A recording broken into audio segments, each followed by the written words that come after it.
I don't think you can take a European text, let's say Strindberg's Miss Julie, and Caribbeanize it to a certain extent, Africanize it, and put it on a stage with professional actors and have people paying tickets to come in and see it in a formal theater setting, the proscenium arch or arena theater or whatever kind of formal staging you're going to give to it, and call that the popular theater or call that the Afro-Caribbean theater.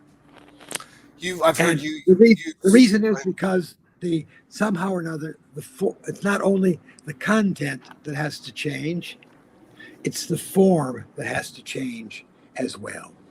And that's where the African that's where popular Caribbean theater enters. It comes in at the level of form as opposed to content, and it's the form that I'm most interested in. And there are any number of groups that we can, and any number of examples we can talk about that provide us with forms.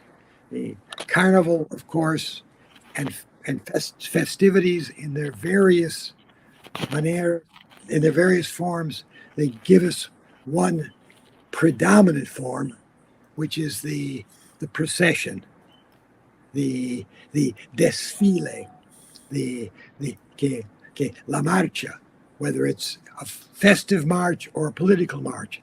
It's the dithyramic form of Dionysus and Greek theater, which is virtually universal.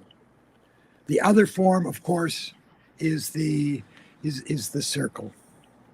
The fact that when we sit in circles or semicircles, because if you think of a storyteller sitting with a group underneath a tree, you're there in semicircles, you suddenly have an open theater form in which everybody sees everyone, in which the audience knows the rest of the members of the audience and sees them just as they see the storyteller and the storyteller sees them.